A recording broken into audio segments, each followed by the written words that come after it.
안녕하세요, 닥터조입니다. 이런 질문을 받았습니다. 암에 걸리면 어떡할 거냐? 그러니까 제가 암에 걸리면 어떡할 거냐? 이게 두 가지를 물어보시는 건데, 수술이나 항암 치료 안 받을 거냐? 그리고 음식은 뭘 먹을 거냐? 이게 궁금하신 거죠? 저희 아버지께서도 또 저희 큰아버지께서도 간암으로 돌아가셔서 저에게는 굉장히 퍼스널한 질문으로 깊숙이 다가오는 질문입니다. 실제로 생각해 본 적도 있었고요. 그렇다고 해서 내가 암에 걸리면 어떡하지? 암에 걸리면 어떡하지? 하면서 두려움에 떨면서 산다는 뜻은 절대 아니고요. 평소에는 긍정적으로 살죠. 근데 암에 걸리면 지금처럼 먹고 살 것 같지는 않고 조금 더 철저해질 것 같아요. 그래서 오늘은 기능의학이 암에 접근하는 그 필로소피, 철학이 어떻게 다른지 개념에 대해서 좀 큰 그림으로 말씀을 드리도록 하겠습니다. 치료에 있어서는 현대의학이 암을 치료하는 방법이 썩 훌륭하지 않습니다. 제 생각이 아니라 미국 기능의학의 대부죠. 마크 하이먼 박사의 말이에요. 저는 그냥 그분의 말에 동의할 뿐입니다. 마크 하이먼 박사는 저명한 클리블랜드 클리닉, 한국으로 치면 성모병원이나 세브란스 병원 같은 거죠. 이 손꼽히는 종합병원이면서 대학병원인데, 여기 클리블랜드 클리닉에 기능의학과가 있는데 그 기능의학과 과장입니다. 이게 닥터 하이먼의 말을 빌리자면요, 현대의학은 수술, 항암, 방사선을 통해서 자르고 지지고 태우고 이렇게 없애는 건 잘 하는데 암의 원인을 치료하지 못한다는 거예요. 원인의 근처에도 못 간다는 거죠. 혹에만 집중한 나머지 일단 혹만 보이면 혹을 집중해서 막 치료를 하고, 그 혹이 사라져서 눈에 안 보이면 암이 나은 것처럼 판단을 하다 보니까 치료 직후에 당장 암의 그 크기가 줄어든 것만 가지고 아니면 사라진 것만 가지고 치료의 성공 여부를 따집니다. 그렇게 보면 암 치료가 성공하는 것처럼 보이고, 암과 관련해서 의학적인 진보가 막 있는 것처럼 보이고 착시 효과가 나타날 수 있다는 거예요. 그리고 5년 생존율, 10년 생존율 이런 걸 만들어서 5년 생존한 게 왜 암이 치료된 거예요. 근데 5년 생존율을 암이 치료된 것처럼 여기는 그런 의학적인 기준을 만들고, 이제 많은 사람들이 그걸 질문하지 않고 그냥 따라하죠. 5년 생존을 하면 앞으로도 쭉 잘 살 것처럼. 그렇지 않다는 거죠. 자, 그 결과 암 전문의 중에 이게 진짜 암의 원인이 뭔지, 이 환자가 왜 암에 걸렸는지를 고민하는 의사가 많지 않다는 거예요. 기계적으로 되게 정형화된 치료만 하게 되는 거예요. 그러니까 환자를 치료하는 게 아니라 암만 치료하는 거예요. 사람을 보지 못하고 혹만 보게 됩니다. 환자보다 데이터나 연구 논문을 더 중요하게 여기게 되는 거예요. 이게 의사들을 성토하는 게 아니라 환자 입장에서 현실적인 관념을 가지고 바라보는 게 중요해서 말씀드리는 거예요. 실제로 제 친구는 미국에서 암 전문의입니다. 제 또 다른 친구 하나가 자기 장인어른이 암에 걸렸는데 비타민 영양제는 뭐 먹어야 되나 이렇게 친구들끼리 가볍게 물어봤어요. 근데 이 친구 대답이, 나 그런 거 잘 몰라. 그냥 그런 거예요. 근데 참 잘 나가는 암 전문의가 그렇게 말하니까 그게 또 있어 보이긴 해요. 근데 학위라는 게 뭔지 우리가 그 앞에서 굉장히 약한 존재가 되는 거죠. 친구니까 아주 솔직하게 대답해 준 건데 진실에 가까운 대답이죠. 그러니까 저희 처가 쪽에 동서 형님이 있습니다. 백인이에요. 나이가 엄청 형님이에요. 그러니까 닥터 토마스 무라스, 그냥 탐이라고 부르는데, 이분이 정형외과 척추 수술을 전문으로 합니다. 그러고 보니까 이분도 클리블랜드 클리닉에 있어요. 똑같은 병원인데 이게 최고 잘 나가는 척추 수술 전문이에요. 그런데 척추 수술 말고는 환자한테 염증 관리에 대해서 아니면 재활에 대해서 예방에 대해서 별 조언을 안 해요. 의사들을 성토하는 게 아니라고요. 한 명은 제 친구고 한 명은 집안 사람인데 둘 다 엄청 좋은 사람들이에요. 성품도 좋고 가족들한테도 되게 잘하고 열심히 살았기 때문에 본인이 속한 분야에서 성공적인 삶을 살고 있는 의사들이라고요. 자, 그런데 이걸 좋게 이제 해석을 하자면 재활의학과 의사가 따로 있고 물리치료사들이 따로 있으니까 정형외과 의사는 수술만 신경 쓰면 되는 거죠. 분업이 활성화되어서 정형외과 의사가 다른 건 신경을 안 써도 되기 때문에 그렇다라고 볼 수도 있는 거예요. 좋게 해석을 하자면, 좋게 봐주자면. 그리고 또 암 전문의는 좀 더 정확하게 항암 치료 전문이기 때문에 어차피 영양사는 따로 있고, 그러니까 항암 치료에만 집중을 하는 거죠. 영양학적인 거 모른단 말이에요. 분업이 활성화되어 있기 때문에. 자, 그렇다면 환자들도 이 분업화되어 있는 의료 시스템의 구조를 잘 이해를 하면 아무 문제가 없어요. 무슨 뜻이냐? 의사의 역할이 제한적이고 환자에게 제공해 줄 수 있는 서비스 아니면 그 조언, 이게 굉장히 지엽적이라는 것만 잘 이해하면 됩니다. 그거에 따라서 내가 필요한 서비스만 의사한테 제공받으면 되는 거예요. 근데 그렇지 않고 모든 것을, 건강에 대한 모든 것을 의사의 조언에만 따르는 분들이 많아요. 다른 사람 얘기는 듣지 않고 의사가 이랬어. 사실 대부분이 그러시죠. 특히 어르신들이 그러세요. 근데 이거는 최선의 선택이 아닐 수 있다는 거예요. 의사들은 치료 전문가고 의료 전문가지 건강 전문가가 아니기 때문에 그래요. 건강 박사가 아니라고요. 만약에 수술이 필요하다. 그게 성형수술이 됐든 팔이 부러졌든 그럼 현대의학을 트레이닝 받은 의사가 최고의 선택이 되는 거예요. 하지만 만성질환, 대사질환, 증상만 완화할 수 있는 현대의학을 수련한 의사가 최고의 선택이 아닐 수도 있는 거예요. 그런 것들은. 그리고 암은 대사질환이고 만성질환에 속해요. 응급질환이 아니라고요.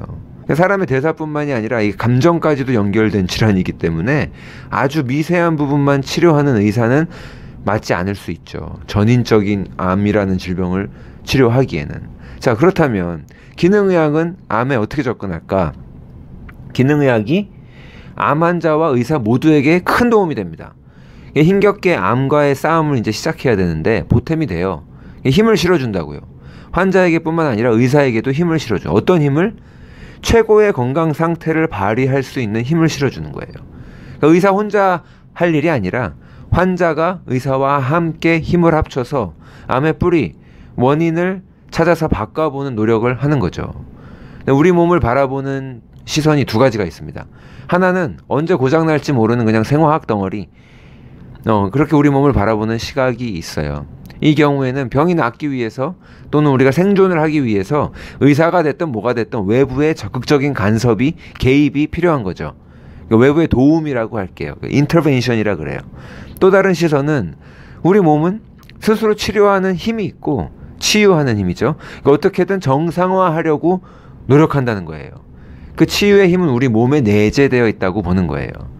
세포 하나에서 우리가 분열을 해서 지금 형태가 만들어져서 이 몸의 기관들이 각각 제 기능을 하면서 생명을 유지해 나가는 이 보이지 않는 힘, 이걸 존중하는 시각이 있는 거죠. 하나의 유기체로 우리 몸의 유산균들 다 우리의 일부고 이것들이 각자의 역할이 있단 말이에요. 외부 미생물이지만 우리의 면역을 책임지는 이런 식으로. 자, 이럴 경우에는 최대한의 의학적 간섭이 가해지는 게 아니라 간섭은 최소화하고 이게 뭐가 잘못돼서 건강했던 몸이 이렇게 되었는지, 뭐가 지금 치유를 방해하고 있는지 이걸 찾게 되는 거예요. 그러니까 생각해 보세요. 그게 맞지 않습니까? 그러니까 아예 외모를 바꿔버리기 위해서 성형이라면, 아니면 그냥 놔두면 죽을지도 모르는 응급 환자라면, 그럼 최대한의 의학적 간섭이 즉각적으로 필요하죠. 그런데 그게 아니고 고혈압, 당뇨, 콜레스테롤, 그 다 혈압이 올라가고 당이 올라가고 콜레스테롤이 올라간 이유가 뭐예요? 몸의 대사가 문제가 된 병들인데 우리가 잘못했기 때문에 내 몸이 어떻게 좀 생존을 하려고 하다 보니까 생겨난 증상들이잖아요. 이런 것들은 증상만 없애서 될 일이 아니라고요. 간섭을 해서 될 일이 아니라 그동안에 잘못했던 것들을 찾아서 고치는 게 맞는 거예요. 그게 식습관이 됐든 운동 부족이 됐든 사람마다 다르겠죠. 쉬지 않고 잠도 안 자고 일을 막 했든 스트레스가 됐든 과로가 됐든. 그러니까 암도 마찬가지예요. 기능의학은 그쪽에 가까운 거예요. 우리 몸이 그런 능력이 없다고 믿는다면 적극적인 의학적 치료를 받으시면 되는 거고, 우리 몸의 그 치유 능력, 아프기 위한 몸이 아니라 건강하기 위해서 디자인된 몸이라고 믿는다면 기능의학적 접근이 도움이 되겠죠. 그렇다고 해서 기능의학 의사들이 항암을 하면 안 된다, 뭐 수술을 반대하거나 뭐 그러는 건 아니에요. 항암과 수술도 필요하다고 판단할 때가 있고 그 밖에 그거 외에도 뭘 더 할 수 있을까를 고민하는 거예요. 근데 주의할 것은 그 항암이나 수술도 필요할 때는 필요하다고 판단을 하는 것과 일단 항암이나 수술은 무조건 먼저 하고 그 다음에 비타민이나 뭐 영양제로 보조를 해준다, 이건 진짜 기능의학은 아니라고요. 그래서 저는 사꾸라라고 봅니다. 아니면 현실에 타협한 거죠. 대학병원에서 정한 치료법에 반하는 의견은 내지 않겠다. 문제 일으키고 싶지도 않고 손가락질 당하고 싶지도 않고 내가 환자를 책임질 수도 없으니 그러니까 환자를 책임질 수 없는 부분은 이해가 되긴 해요. 이 법적인 문제나 의료 환경 때문에 의사들이 손발이 좀 묶여 있죠. 어쨌든 그냥 고개 숙이고 타협하는 길을 택하는 거죠. 비겁한 거죠. 근데 사실 기능의학이나 영양학적인 접근이 충분한 연구나 논문이 뒷받침되지 못하는 경우가 간혹 있어요. 많아요. 그래서 조심스러울 수밖에 없는 부분이기도 한데, 그럼 반대로 지금의 현대의학적인 뭐 암치료는 연구가 빵빵하게 되어 있냐, 치료 효과가 좋냐, 그건 또 아니거든요. 다만 그쪽과 의견을 같이 하면 법적인 문제는 발생하지 않는 거고, 험한 꼴은 보지 않아도 되는 거죠. 그러니까 의사들한테는 사실 힘이 없습니다. 근데 그 힘이 없는 의사들한테 이제 매달리는 거죠. 자, 암은 우리 몸의 균형이 깨져서 생기는 병이에요. 쉽게 말하면은 건강을 잃어버려서 생긴 병이에요. 암 때문에 건강이 나빠진 게 아니라 건강하지 않으니까 암에 걸린 거예요. 좀 더 구체적으로 말하면 면역이죠. 암 환자는 전부 다 면역력에 문제가 생긴 상태인 거예요. 면역이 더 이상 제 기능을 하지 못해서 생긴 병이라고요. 암덩어리라고 하는 혹은 그거는 그냥 증상일 뿐인 거고요. 그걸 떼봤자 소용이 없어요. 면역력이 똑같이 작동을 안 하면 또 생길 거니까. 헬리코박터 치료하기는 아주 쉬운데 쉽다고 당장 치료해도 위장의 환경이 안 바뀌면 내년에 또 생겨요. 똑같아요. 암도 똑같은 거예요. 혹을 떼내봤자 스트레스, 음식, 환경, 암이 생겨났던 그 원인들이 바뀌지 않으면 그 몸에는 암이 또 생긴다고요. 그래서 기능의학은 질병 이름을 붙이는데 급급하지 않아요.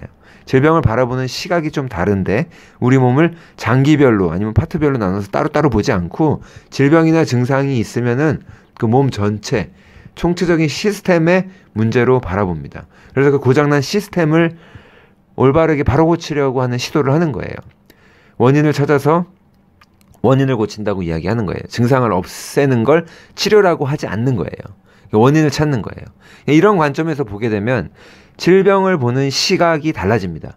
그 질병 자체가 이전과 좀 다르게 보이기 시작한다는 말이에요. 암도 마찬가지라서 이런 시각으로 보게 되면 암의 종류나 이름이 무의미해져요.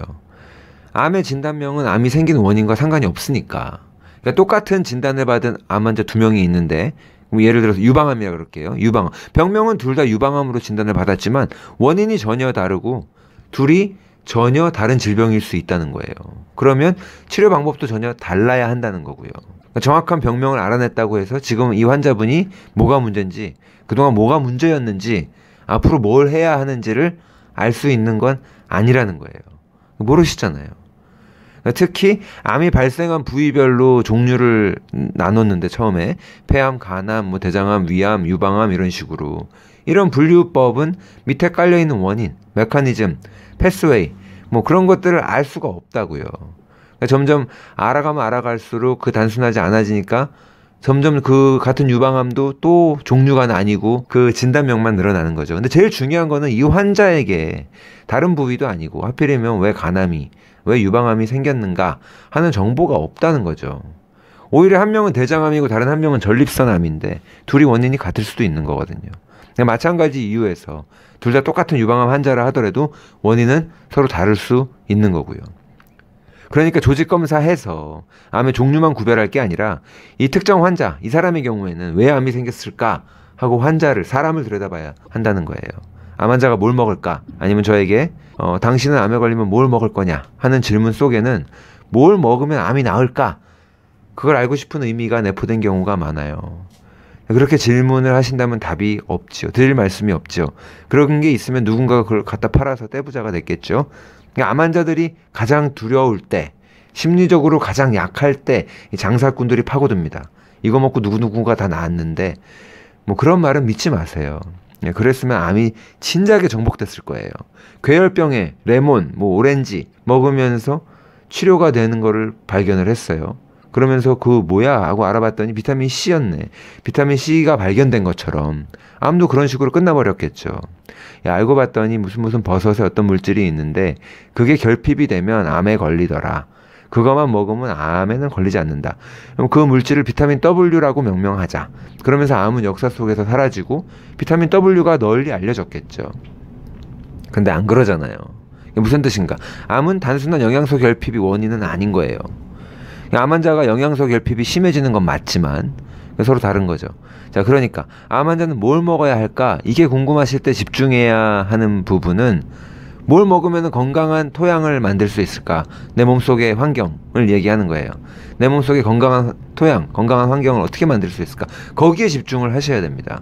뭘 먹으면 암덩어리가 죽어서 똑 떨어질까? 이게 아니라 암의 원인이 다양합니다. 연구들을 보면 뭐 음식, 운동, 뭐 생각, 감정, 환경적인 독소 이런 것들, 우리는 감정적인 독소 이런 것들 전부 다 암을 발병하는 원인이 되거나 암이 자라거나 진행을 하는데 영향을 끼친다는 거예요.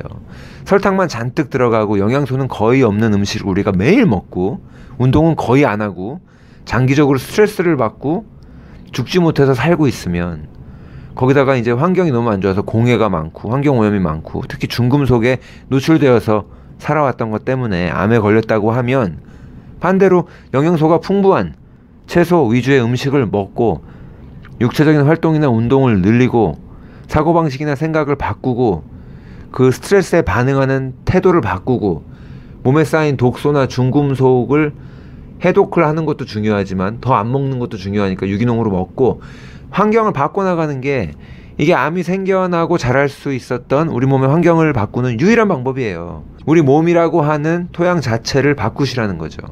그 토양에서 자라는 나무만 가지고 혹 암덩어리만 가지고 자꾸 어떻게 해보려고 하지 말고, 우리 몸의 면역을 어떻게 올릴 수 있을까요? 암세포를 찾아서 죽이는 감시체계인데 식습관이랑 생활습관이 바뀌면서 가능해요. 영양소 치료, 파이토뉴트리언트 테라피, 식물 영양소 요법이라 그러죠. 식물 영양소 요법이 도움이 됩니다. 암 환자들 채소 갈아 유기농 야채, 채소 갈아서 주스 먹잖아요.